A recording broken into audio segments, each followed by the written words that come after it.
équipe. Une même étoile pour un même vœu. Rien au monde pourra changer cette magie. Les secrets, les plaisirs. Cette magie. Ça suffit maintenant!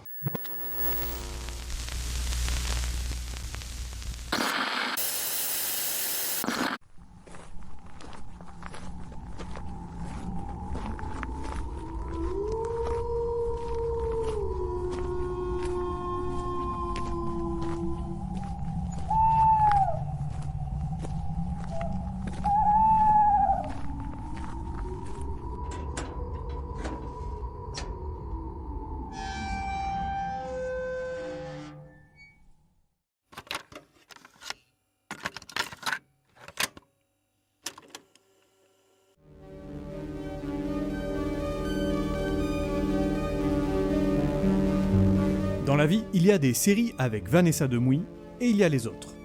Classe Mannequin appartient à la première catégorie. Si la qualité de cette série n'a jamais été ce qui a fait sa renommée, il est certain qu'elle a su marquer son époque grâce à un casting tout en beauté. Avant de condamner ou de réhabiliter cette fiction, je te propose de revoir son premier épisode afin de découvrir ensemble si celle-ci ne tenait pas que par la plastique de son casting ou si elle avait vraiment quelque chose d'intéressant à raconter.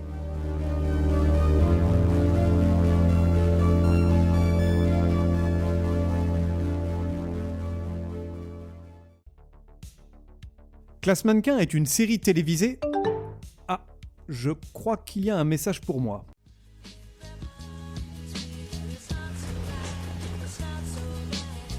Chère crypto-série, toi qui traînes un peu trop souvent dans les cimetières de la télévision, toi qui nous soutiens et participe à nos épisodes depuis longtemps, toi qui visites nos quiz pour en squatter régulièrement le top 10, toi qui à maintes reprises a dit que Vanessa Demouy était ton frisson adolescent, oui, on peut rester adolescent pendant très longtemps.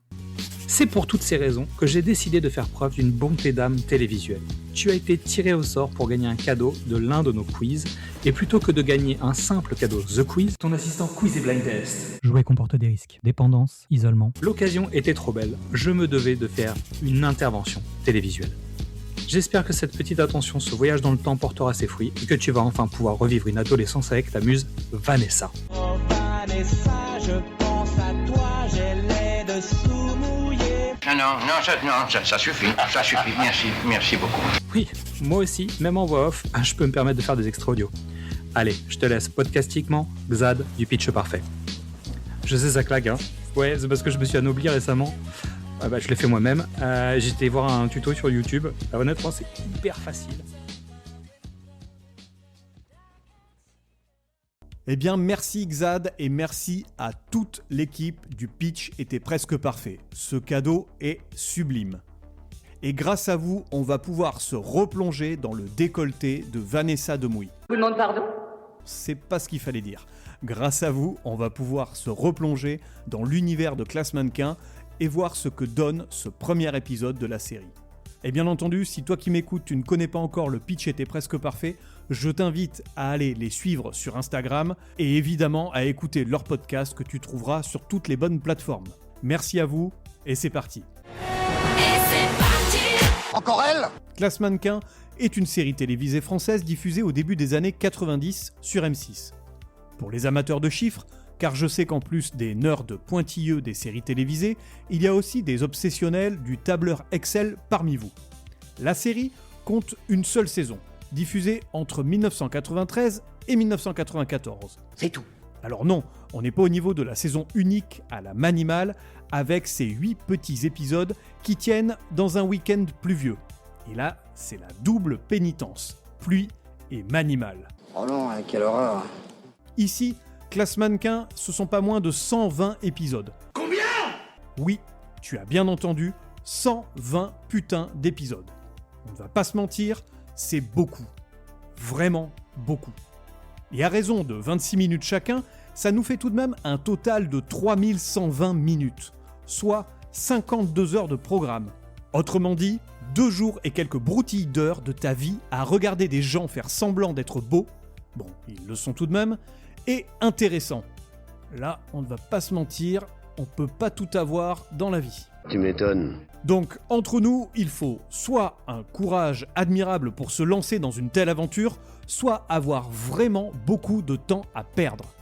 Soit être un bon gros pervers qui veut reluquer le derrière de la belle Vanessa pendant plus de 2 journées d'affilée. Pourquoi je me sens visé par cette dernière option ? Il me semble qu'on parle de toi, ou presque. Bah oui, parce qu'on ne va pas se mentir, si Classe Mannequin existe encore dans un coin de ton cerveau, ce n'est pas pour ses intrigues ciselées ou ses dialogues dignes de Molière. Non, c'est évidemment pour Vanessa Demouy. À l'époque, elle incarnait un fantasme national à elle seule. Et pour beaucoup d'ados des années 90, moi le premier, elle représentait un trouble érectile... Je vous demande pardon ? Pardon, hormonal, difficilement explicable à ses parents. Mais ne t'emballe pas, petit fanfaron en chaleur, car je ne suis pas à ce point désespéré pour m'infliger les 120 épisodes d'une série dont le scénario semble aussi creux que le programme du Rassemblement National. C'est des cons, je t'ai dit! Donc, avant de se lancer corps et âme dans ce très tentant visionnage, je pense qu'il est nécessaire de savoir raison garder et de tout d'abord se replonger dans le premier épisode de Classe Mannequin. Parce que oui, la vraie question à présent est là. Est-ce que Classe Mannequin mérite vraiment d'être déterré ? Est-ce que ce souvenir un peu flou, entre fantasme et visionnage non assumé, résiste à l'épreuve du temps ? Et sans trop m'avancer, je peux d'ores et déjà te dire que tes souvenirs d'enfance ne méritent pas d'être souillés à ce point. Et c'est donc ici que j'interviens. Ce sacrifice, ce n'est pas le tien, c'est le mien. Ma mission est de te protéger. Laisse-moi endosser ce calvaire et replonger dans cette relique télévisuelle, quitte à salir mes souvenirs d'adolescent. Laisse-moi encaisser pour toi les dialogues douteux et les intrigues creuses. Tout ça pour répondre à une seule question. Est-ce que ça vaut encore le coup ? Est-ce qu'il faut vraiment déterrer ces vieilles séries qui, à une certaine époque de nos vies, ont pu avoir un impact ? Méritent-elles qu'on replonge dans leur univers ? Pour certaines d'entre elles, la réponse est évidemment oui. Ces séries traversent des décennies sans prendre une ride. Je pense aux Sopranos, Twin Peaks, Breaking Bad, Z70 Show, Six Feet Under, The Office, Oz, Deadwood, Dark, Buffy contre les vampires, Le Prisonnier, etc., etc. Et bien que les goûts et les couleurs soient très personnels, on ne peut que s'accorder sur le fait que ces séries font partie des plus grandes. N'est-ce pas ? Mais oui, c'est vrai, tu as raison. Bien entendu que j'ai raison. Et puis, il y a les autres. Eh bien, elles peuvent t'avoir marqué dans ton enfance, ton adolescence ou durant une quelconque étape de ta vie, mais ont-elles cette même qualité ? Ont-elles cette même force narrative ? Peut-être que oui, mais surtout, après plusieurs années, auront-elles ce même pouvoir sur toi ? Réponds, je t'estrie! Je réponds pas aux questions idiotes. Alors, pour Classe Mannequin, disons-le franchement, laisse-moi en douter. Elle est l'exemple parfait de série marquée par leur époque. Elle prend ses bases durant les sombres années de la télévision française. Ce temps où la course aux productions télévisuelles ineptes était en marche. Les chaînes de télévision nous prenaient alors tous pour des crétins et nous offraient ce qu'il y a de plus infâme en matière d'écriture scénaristique. Crétin de cook! AB Productions avait déjà ouvert la voie avec des séries comme Hélène et les garçons, Premier baiser, Salut les musclés et tant d'autres qui viendront par la suite. Des séries où l'écriture semblait être une option facultative. Du coup, chez M6, ils se sont dit qu'il n'y avait aucune raison de laisser TF1 monopoliser le marché de la fiction approximative. Et c'est probablement à ce moment-là qu'une réunion a eu lieu. Tiens, remontons le temps et imaginons en 1992, soit 1 an avant le lancement de Classe Mannequin, ce qui a bien pu se dire autour de la table de cette réunion. Bordel, TF1 se gave avec ses séries de merde pour public attardé. Il serait peut-être temps de proposer notre propre boost télévisuel. Jean-Patrick, trouve-moi une putain d'idée là. Je ne sais pas, tu ne crois pas que les gens en ont marre qu'on leur propose des fictions abrutissantes ? On pourrait tenter quelque chose avec un concept plus ambitieux, quelque chose de plus réfléchi, avec du mystère. Et à ce sujet, alors je ne voulais pas encore t'en parler, mais j'ai une idée de scénario. Vas-y, envoie, je suis curieux. Ok, alors l'histoire est centrée sur un groupe de rescapés sur une île après le crash d'un avion. Et sur cette même île, ils découvrent rapidement qu'il y a des mystères. Et sur ton île, il y aura des femmes ? Oui, bien sûr, il y aura des femmes au casting. Ok, mais de très belles femmes ? Oui, si tu veux. Enfin, le physique, peu importe. Mais alors, et au fil des épisodes, on apprendra qu'il y aura d'autres gens sur l'île, et même des phénomènes étranges, avec une sorte de fumée noire, un ours polaire, et surtout, il y aura... Des mannequins, oui, voilà, pas de simples jolies femmes, non, des putains de mannequins, des pures bombasses, mec. C'est bon, j'ai le concept. On va faire une série sur une école de mannequins avec des bonasses. Voilà, c'est le jackpot. Et c'est ainsi que M6 passa à côté de la création d'une série culte comme Lost, et nous pondit Classe Mannequin. Comme quoi, l'histoire de la télévision tient parfois à très peu de choses. Mais le travail de Jean Patrick n'était pas vain, car quelques années plus tard, un spin-off de Classe Mannequin vit le jour. Ouais, et alors ? Ah oui, le rapport avec Lost, aucun. C'est juste que ça va se passer sur une île. Vraiment ? C'est très intéressant. Bon, après tout, on s'en fout, il est temps d'avancer. Mais avant d'aller dans le vif du sujet, à savoir revoir le premier épisode de la série, quelques mots rapides sur Classe Mannequin. La série suit le quotidien d'une classe d'apprentis mannequins, hommes et femmes. Voilà, le pitch ne va pas chercher plus loin. Bien entendu, on se retrouvera certainement devant des aventures incroyables, des histoires d'amour à faire flancher le cœur du plus macho des hommes, de l'amitié, et surtout, ne nous mentons pas, des scènes avec de superbes tenues pour faire rêver les jeunes filles et fantasmer les jeunes garçons de l'époque. Je suis terriblement excitée. Moi aussi, ça commence. Dans les faits marquants autour de la série, on peut bien sûr mentionner son casting. En effet, elle a propulsé sur le devant de la scène 3 noms. Le premier, Vanessa Demouy, qui incarne Linda. Elle était alors âgée de 20 ans, et elle devient une véritable icône grâce à ce rôle. Les femmes la jalousent et les hommes la fantasment. Et pour ne rien te cacher, elle est à l'origine de cet épisode, tellement elle a fait chavirer mon petit cœur d'adolescent. Elle est plutôt mignonne. Elle est belle comme tout. On dirait un ange. Il y a aussi Anne-Charlotte Pontabry qui incarne Victoire. Elle apporte une touche un peu plus sage, en théorie. Mais elle aussi, cette belle blonde a rendu quelques ados fous. Et enfin, Laurent Lafitte qui incarne Juan. Oui, Laurent Lafitte. Alors on a en droit de se demander qu'est-ce que tu fous là, mec ? Mais bon, en attendant, il faut bien commencer quelque part, et maintenant on connaît tous la très belle carrière qu'il a connue. Toujours autour de la série, elle donnera naissance à 2 spin-offs, Cœur Caraïbe et Aventure Caraïbe. Ne connaissant pas le second spin-off, je ne pourrais donner mon avis que sur le premier. Il s'agit en fait de 4 épisodes à l'intrigue peu palpitante, mais qui changent le cadre de la série originelle. On sort de la sitcom à la française pour aller vers un format téléfilm. Le ton y est moins léger, plus adulte. La série m'avait marqué car il y a quelques scènes olé olé avec Vanessa, et ce n'était pas pour déplaire l'ado aux hormones en effervescence que j'étais. Et c'était déjà pas mal, parce que pour le reste, l'intrigue était aussi palpitante qu'un épisode des Bisounours. Bisous, bisous, gentil bisounours, un petit bisou, y a rien de plus fou. Bisous. Ta gueule! Bref, assez parlé, il est temps d'entrer dans le vif du sujet.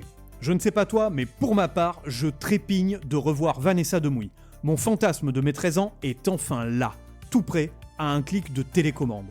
Alors prépare-toi, ajuste ta plus belle tenue des années 90, mets un peu de gel dans tes cheveux, et prends ma main, car nous avons rencard avec des top modèles, et le tout premier épisode de Classe Mannequin.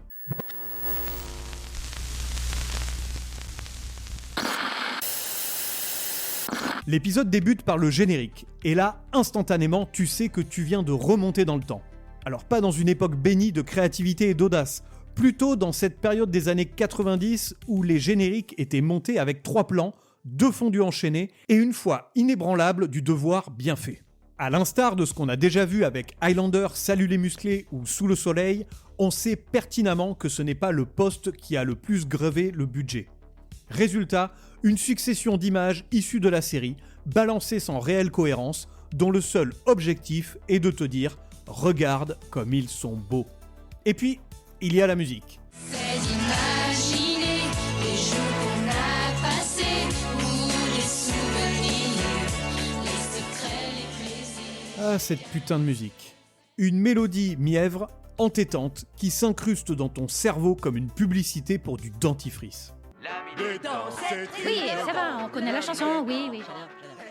Le genre de chanson qui te donne envie de sourire, puis de pleurer, puis de te demander pourquoi tu es encore là.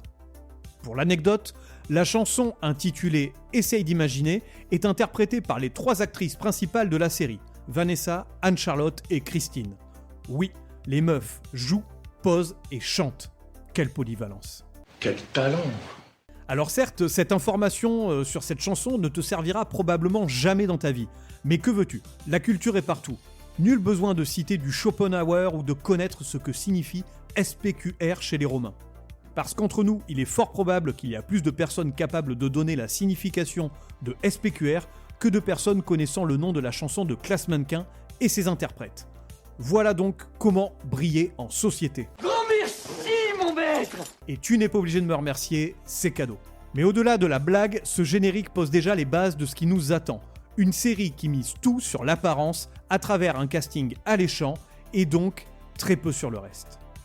Allez, on respire, car ce n'est que le début des hostilités.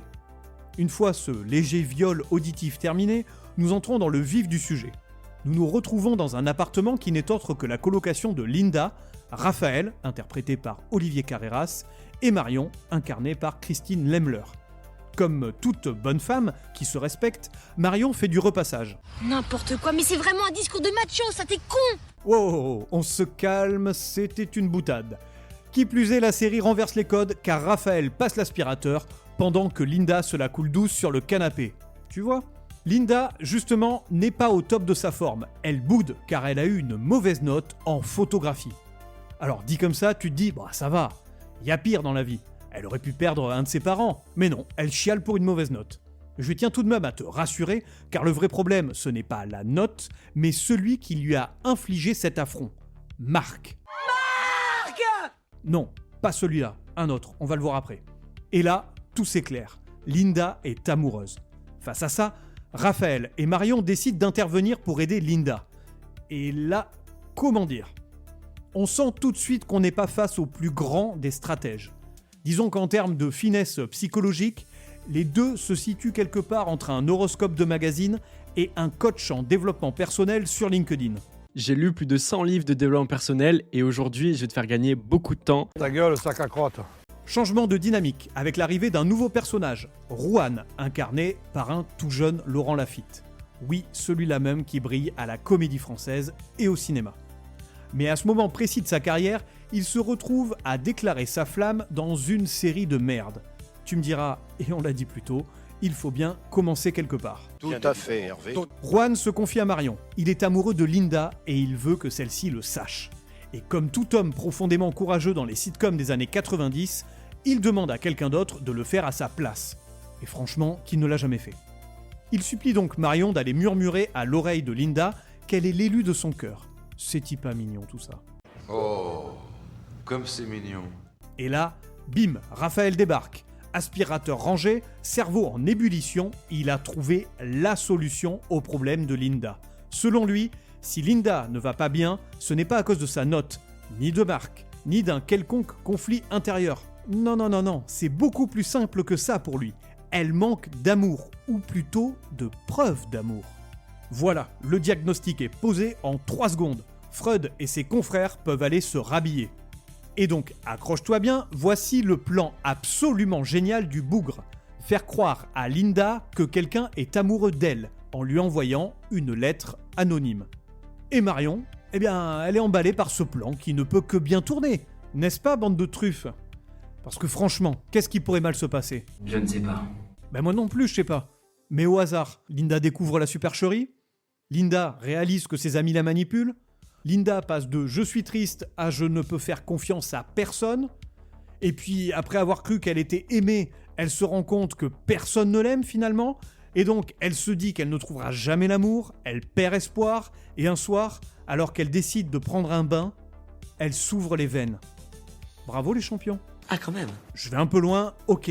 Mais franchement, leur idée, c'est tout simplement une idée de merde. Enfin, si on s'arrête au bain, ça peut le faire. Moi, par exemple, je peux me rendre disponible pour aller sauver Linda dans sa baignoire si besoin. Bonjour madame.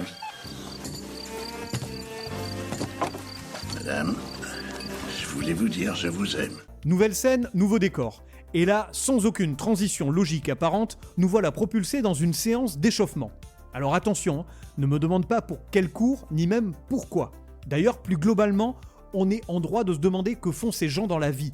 On est censé être dans une école de mannequins, mais pour l'instant, ça ressemble surtout à une garderie pour physique avantageux. Ici, Marion est donc entourée de figurantes en tenue de sport. C'est long, sans intérêt, si ce n'est insister un peu trop sur le corps de ces femmes. Et pour accompagner ce moment de grâce audiovisuelle, une musique de... Oh non, Julien Clerc, putain. Alors, on va faire une pause, parce que Julien Clerc, c'est une histoire personnelle.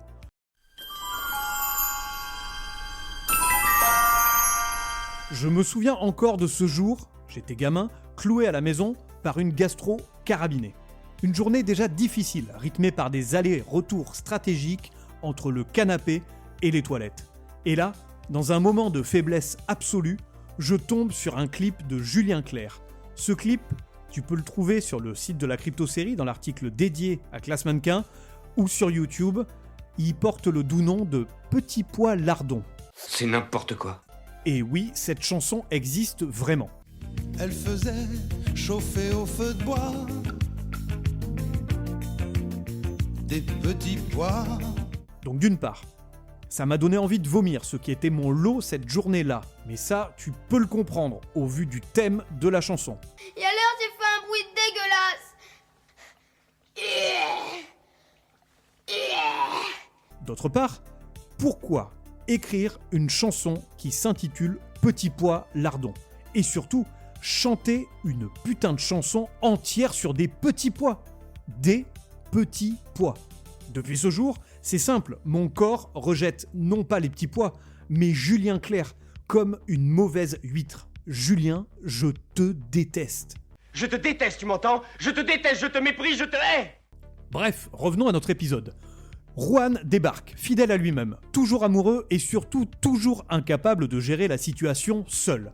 Marion, dans un éclair de génie comparable à celui de Raphaël précédemment, lui propose une solution, se mettre au karaté. Mais pourquoi? Eh bien parce que Linda fait du karaté, bien évidemment. Donc, si on suit la logique implacable de Marion, disons que la femme que je convoite est testeuse de godemiché sur OnlyFans, un boulot qui a certainement de l'avenir. Cela veut-il dire que je vais finir par m'enfiler des kilomètres de silicone dans le fion juste pour avoir une chance avec elle? Marion, on va où? Quelle est ta stratégie, bordel? Sur cette analogie tout en délicatesse, mais tentant néanmoins de prouver que la logique de Marion est tout bonnement nulle à chier, poursuivons.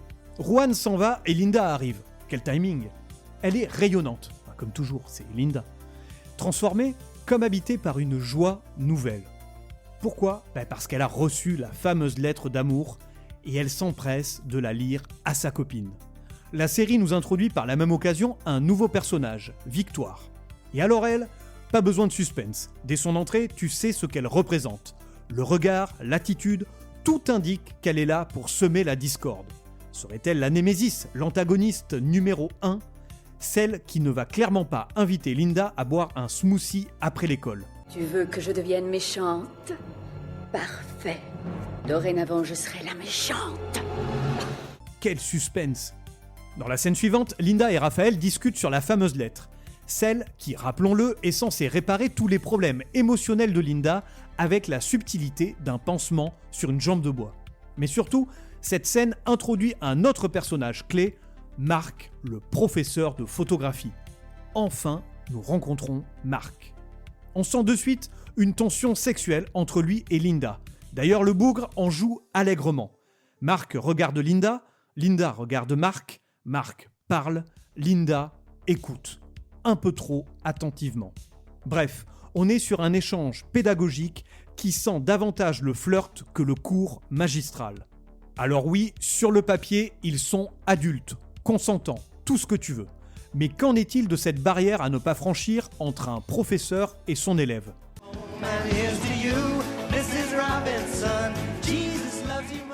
Et là, la série fait comme si de rien n'était, comme si cette barrière n'existait pas. Comme si c'était parfaitement normal de saupoudrer un peu de séduction dans une relation pédagogique. Alors moi, je vais être très clair là-dessus. C'est niet. On ne touche pas à Linda, bordel. Si elle n'est pas avec moi, je la préfère seule et déprimée. Elle est à moi. Et rien qu'à moi. Plus sérieusement, cette dynamique est intéressante, mais un peu glissante. Et quelque chose me dit que la scène suivante ne va pas arranger les choses. Et effectivement, on y est. Linda se retrouve dans le labo photo en tête-à-tête avec Mark pour un cours de rattrapage. Mark lui explique pourquoi elle a eu une mauvaise note. Jusque-là, tout va bien. On est encore dans un semblant de cadre académique. Mais très vite, quelque chose cloche. Linda répond qu'elle avait pourtant tout compris. Et là, son attitude bascule. Et là, c'est le drame.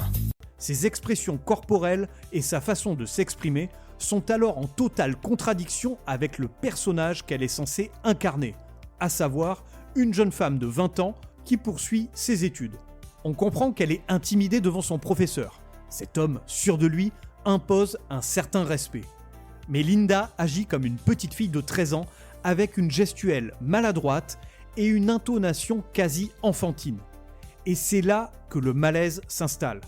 Parce que pendant que Linda régresse presque dans sa manière d'être, Mark, lui, continue de jouer sur la séduction. Regard appuyé, proximité et assurance. Il impose une présence, une autorité, presque une domination implicite. Et le contraste entre les deux devient franchement dérangeant. Alors, je comprends l'idée des scénaristes dans cette scène, si vraiment il y en avait une. Ou du moins, j'ose du coup imaginer ce qu'ils ont voulu dire. Montrer l'emprise, l'influence, créer une tension émotionnelle et romantique. Ou alors, ils s'imaginaient simplement eux aussi à la place du mec de 40 ans en train d'aguicher la petite stagiaire. Bande de gros pervers. Cesse de gros pervers! Et même si leur idée était honorable, ce que j'en doute, il n'en reste pas moins que c'était assez maladroit. Mark peut tout à fait montrer son influence sur Linda sans pour autant faire d'elle une petite chose perdue qui a besoin d'une figure paternelle. Je vais certainement trop loin dans mon analyse de cette scène, mais je la trouve très limite. Je pense qu'il n'y avait pas besoin d'aller aussi loin dans le délire petite fille pour qu'on comprenne tout l'enjeu sentimental qui se joue sous nos yeux. Arrêtons-nous là sur cette analyse de comptoir et passons à la suite. De retour à l'appartement, Linda annonce à Marion qu'elle est persuadée que Mark est son admirateur secret. Alors, on dit que l'amour rend aveugle et on en a la preuve devant nous. Ou alors Linda est sacrément limitée. Quelle bête. Mais la scène ne s'arrête pas là. Elle a aussi une autre mission, beaucoup plus terre-à-terre, celle de retenir l'attention des téléspectatrices et des téléspectateurs. Parce qu'ici, il y en a pour tous les goûts. Marion en petite culotte et Raphaël torse nu. Ça, c'est plaisant à voir, dis donc. Ils sont malins les scénaristes. Ils savaient comment nous faire rester devant l'écran.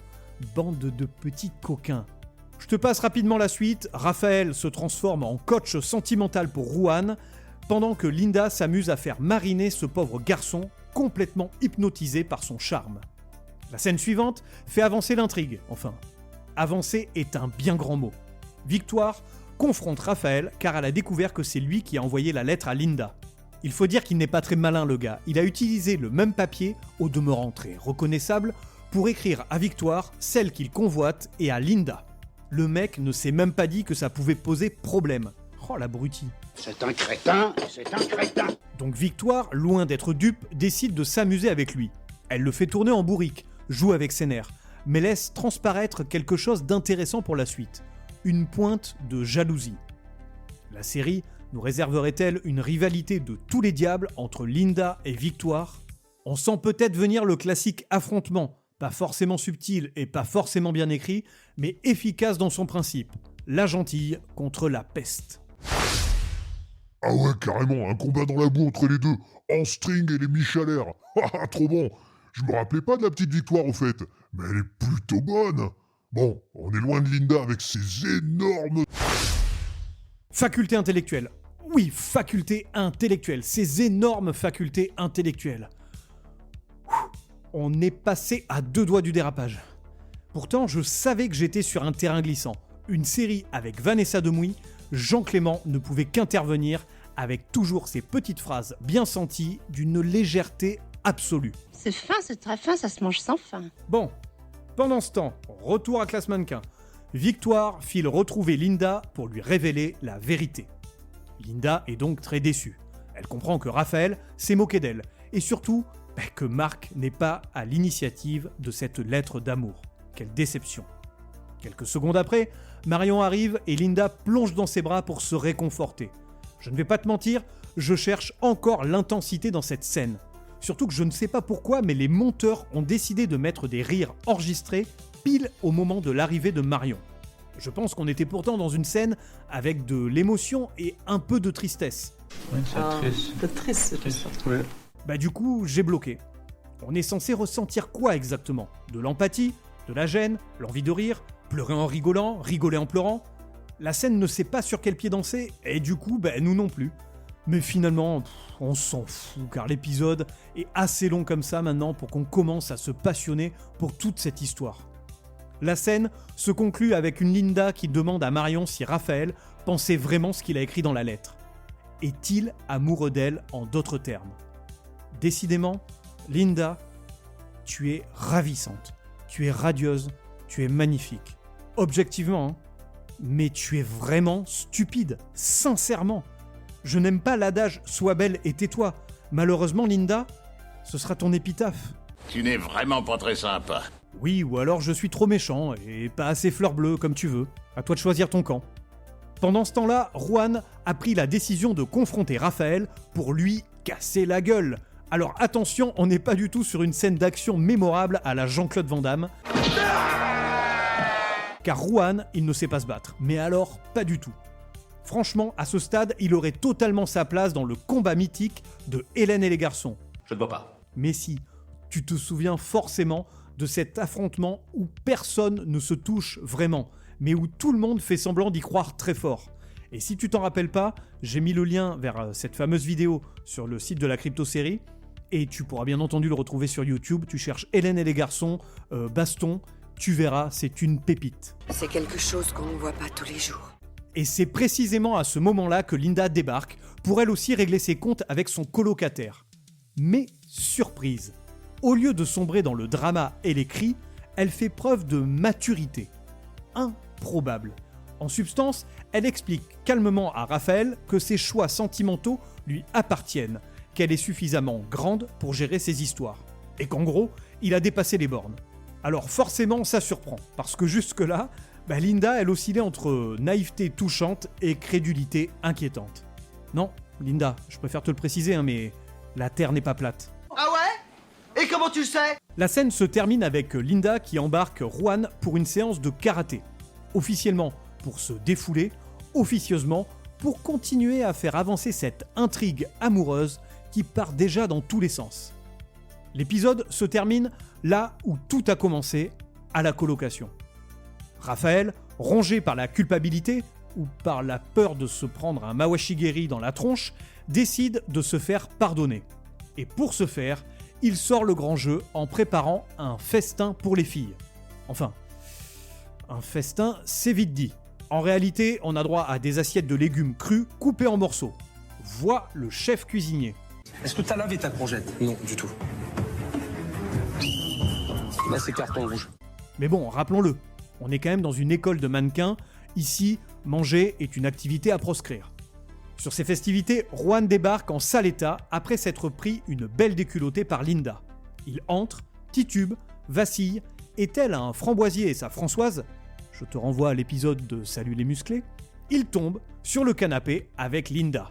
Résultat, il se casse une dent. Oh putain! On termine donc l'épisode sur un mec amoureux, humilié, physiquement diminué et probablement toujours persuadé qu'il a une chance avec Linda. Générique de fin. Eh bien, en voilà une fin bien nulle, qui laisse tout de même en suspens une quantité assez impressionnante de questions existentielles. Marc succombera-t-il au charme de son étudiante ou finira-t-il par se souvenir qu'il est censé être un adulte responsable? En d'autres termes, pensera-t-il avec sa bite? Juan sera-t-il le souffre-douleur de toute la bande tout au long de la série? Linda tombera-t-elle amoureuse de Juan ou finira-t-elle au fond du J9 de ce dernier avec un bâillon sur la bouche? Et surtout, Vanessa Demouy savait-elle que j'existais et que j'étais profondément et sincèrement amoureux d'elle en 1993? Autant de mystères qui resteront probablement sans réponse parce que oui, tu t'en doutes déjà, la suite de Classe Mannequin, ce sera sans moi.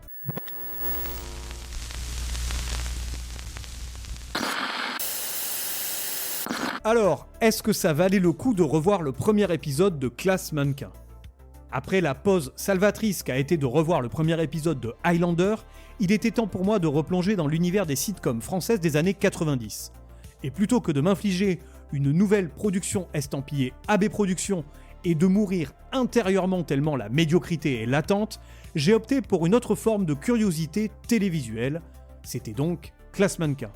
Alors, quelque chose de pas bien plus intelligent que les séries AB Productions ne nous l'auront pas, mais de plus agréable à regarder. Tu l'as compris tout au long de cet épisode, ce choix n'était pas anodin. Et j'en remercie une nouvelle fois, les amis du pitch était presque parfait. Thank you, boys. Thank you. Classe Mannequin m'a laissé un souvenir indélébile. Un souvenir qui remonte à mon adolescence, mélangeant à la fois nostalgie, plaisir coupable et fantasme. À cette période de pleine découverte du sexe opposé, cette série était la bienvenue. Car oui, je l'ai regardée non pas pour le scénario, et encore moins pour le jeu des acteurs et actrices, qui à leur décharge suivaient les directives de la production. Mais je l'ai regardée pour la belle Vanessa Demouy. Encore Vanessa, je pense à toi, j'ai les dessous mouillés. Par conséquent, replonger dans la série n'a pas été une contrainte. J'y suis même allé avec un certain entrain. Alors détends-toi, je ne sautais pas non plus comme un cabri dans un champ. J'étais simplement curieux de revoir cet épisode et surtout d'apprécier le joli minois de Linda. Hey, how you doing? Bon, mais cet entrain, il a duré 2 minutes. Une fois le générique et les premiers dialogues passés, j'ai déchanté. Alors oui, Vanessa Demouy reste ultra charmante et 30 ans plus tard, elle continue de capter l'attention sans effort. Difficile de rester totalement indifférent. Qui pourrait rester de marbre devant une aussi belle femme d'ailleurs ? Je pose la question. Qui ? Ça c'est bien vrai, mec. T'as tout dit. Bon, dans tous les cas, j'en ai rien à foutre de la réponse car elle est à moi, donc pas de sujet, passe ton chemin. Allez, dégage, tu me pour plaire. Mais soyons maintenant sérieux 2 minutes. À 40 ans passés, se retrouver des heures à regarder une fiction juste pour le physique d'une comédienne, franchement, on a mieux à faire. Je m'attendais à quoi en fait ? Parfois, je suis vraiment trop con. Tu m'étonnes. Est-ce qu'il y avait des points positifs dans ce premier épisode ? Eh bien, ne tournons pas autour du pot, le seul véritable intérêt de ce premier épisode tient en un nom, et tu le connais déjà, on l'a assez dit tout au long de l'épisode, c'est Julien Clerc, connard. Non, c'est pas lui, c'est Vanessa Demouy. Et si j'arrête 2 secondes cette fixette malsaine, l'intérêt de la série résidait simplement dans le culte du corps. Ainsi, faire rêver de jeunes ados en mettant en scène de beaux acteurs et de belles actrices, tout en parlant de relations intimes et autres intrigues secondaires qui servent surtout de prétexte. De ce point de vue-là, bien le contrat il est rempli. C'est vide, oui, mais ce n'est pas désagréable visuellement, c'est déjà pas mal. Concernant les points négatifs, il y en a beaucoup trop. Je t'en ai choisi 3. Et le 3e est lié au 2e, ce qui témoigne du gros problème de la série. Tout d'abord, il y a le jeu d'acteur, qui est souvent approximatif. L'interprétation n'est pas naturelle et sent le surjeu à chaque instant. Alors, dans ce genre de fiction, ce constat est sans appel, on le sait, ce sera mal joué, on sait dans quoi on met les pieds. Le 2e point négatif porte sur le ciblage. Un public mal ciblé et une écriture incohérente. La série veut faire fantasmer les jeunes ados, pourquoi pas ? Mais dans ce cas, ne prend pas des étudiants adultes qui agissent comme des adolescents. On se retrouve dans un entre-deux étrange où les personnages semblent bloqués dans une boucle de maturité inachevée. Alors n'étant pas psychologue, je ne sais pas s'il s'agit de la bonne pathologie, mais on a l'impression qu'ils sont quasiment tous atteints du syndrome de Peter Pan. Ils se comportent comme des ados alors qu'ils devraient gérer leur vie comme des adultes. Linda en est le parfait exemple. Le tout donne des scènes à la limite gênantes, notamment celle avec le prof de photo, Marc. Et le dernier point, ce sont les thématiques qui sont survolées. Donc c'est toujours en lien avec le 2e point que je viens d'évoquer. On se retrouve avec une série qui n'ose pas aborder les bons sujets, ou du moins, elle les traite de manière trop enfantine. L'amour, l'amitié, la colocation, les relations intimes, autant de sujets que la série effleure sans jamais être réellement traités. Et au fond, c'est peut-être là le vrai problème. On reste dans une fiction qui n'ose jamais aller au bout de ses idées. On aimerait parfois un peu plus de franchise narrative, ou au minimum une scène où quelqu'un assume enfin ce que tout le monde pense déjà. Allez, disons-le franchement, ce qu'on voulait, c'est voir Mark attraper Linda nue dans le labo photo. Ah bordel, ça manque d'action dans cette série. Allez, je vais me rabattre sur la saison 3 d'Euphoria pour la peine. Non, peut-être pas. Le trailer a l'air bien à chier quand même. C'est à chier ou quoi? Pour conclure, je n'ai pas passé un si mauvais moment devant ce premier épisode. Ça m'a rappelé des souvenirs. C'était rigolo de retrouver cette bande d'amis et bien entendu de revoir la délicieuse Linda. Et puis... c'est tout. Pour le reste, Classe Mannequin reste une série creuse, inutile, sans âme et sans réelle volonté d'en faire une fiction qui a quelque chose à raconter. Elle se repose essentiellement sur son casting et l'esthétisme de celui-ci. Là où une série comme Salut les musclés était stupide et écrite avec le cul, mais au moins c'était drôle dans son absurdité, bah ici l'ennui prime. Donc, si tu as un souvenir lié à Classe Mannequin, quel qu'il soit, garde-le enfoui au plus profond de toi. Ne tente jamais de revoir la série.